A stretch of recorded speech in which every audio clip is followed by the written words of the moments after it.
ಸುಮಾರು 8 ಗಂಟೆಗೆ ನಮ್ಮನ್ನು ಖಾನಾಪುರ ಪೊಲೀಸ್ ಠಾಣೆಗೆ ಕರ್ಕೊಂಡು ಬಂದಿದ್ದಾರೆ. ನನ್ನ ಮೇಲೆ ಯಾವ ಮೊಕದ್ದಮೆ ದಾಖಲಾಗಿದೆ ಅಂತ ನನಗೆ ಹೇಳಿಲ್ಲ. ನಾನು ಕೊಟ್ಟ ದೂರನ್ನು ಗಂಟೆಗಟ್ಟಲೆಯಿಂದ ಸ್ವೀಕಾರ ಮಾಡ್ದಲೇ ನಾನು 0 FIR ಹಾಕಿ ಅಂತ ಹೇಳ್ತಾ ಇದ್ದೀನಿ. ನಾನು ಕೊಟ್ಟ ದೂರನ್ನು ದಾಖಲಿಸ್ತಾ ಇಲ್ಲ. ಈಗ ಇಲ್ಲಿಂದ ಇನ್ನೆಲ್ಲಿಗೋ ಕರ್ಕೊಂಡು ಹೋಗುವಂಥ ಸಂಚು ನಡೆಸ್ತಾ ಇದ್ದಾರೆ. ಎಲ್ಲಿಗೆ ಕರ್ಕೊಂಡು ಹೋಗ್ತಾ ಇದ್ದಾರೆ ಅಂತ ಗೊತ್ತಿಲ್ಲ. ನನ್ನ ಜೀವಕ್ಕೆ ಅಪಾಯ ಇದೆ. ನನ್ನ ಜೀವಕ್ಕೆ ಏನಾದರೂ ಅಪಾಯ ಆದರೆ ಅದಕ್ಕೆ ಕಾರಣ ಇಲ್ಲಿರುವ ಕಾಂಗ್ರೆಸ್ ಸರ್ಕಾರ. ಅವ್ರ ಜವಾಬ್ದಾರಿ ಹೊತ್ಕೋಬೇಕಾಗತ್ತೆ. ನನ್ನ ವಿರುದ್ಧ ಸುಳ್ಳು ಸುದ್ದಿ ಹಬ್ಬಿಸಿ ಸುಳ್ಳು ಕಂಪ್ಲೇಂಟ್ ಕೊಟ್ಟು ನನ್ನನ್ನು ಕೊಲೆ ಮಾಡ್ತಕ್ಕಂಥ ಸಂಚು ನಡೆಸಿದ್ದಾರೆ. ಇದಕ್ಕೆ ಸಂಬಂಧಪಟ್ಟಂತೆ ನಾನು ಸಭಾಪತಿಗಳಿಗೂ ಈಗಾಗಲೇ ದೂರು ಕೊಟ್ಟಿದ್ದೀನಿ. ಹತ್ತತ್ರ 3:30 ಗಂಟೆ ಆಯಿತು.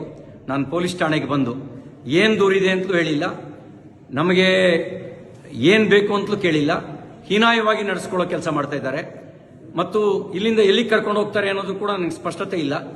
ನನ್ನ ಜೀವಕ್ಕೆ ಏನಾದರೂ ತೊಂದರೆ ಆದರೆ ಅದಕ್ಕೆ ಪೊಲೀಸರು ಮತ್ತು ಇಲ್ಲಿಯ ಸರ್ಕಾರ, ವಿಶೇಷವಾಗಿ ಲಕ್ಷ್ಮೀ ಹೆಬ್ಬಾಳ್ಕರ್, DK ಶಿವಕುಮಾರ್ ಅವ್ರ ತಂಡವೇ ಇದಕ್ಕೆ ಕಾರಣ ಆಗುತ್ತೆ ಅನ್ನೋದನ್ನು ಈ ಮೂಲಕ ನಾನು ತಿಳಿಸೋದಕ್ಕೆ ಬಯಸ್ತಾ ಇದ್ದೀನಿ. ಎಲ್ಲವೂ ನಿಗೂಢವಾಗಿದೆ.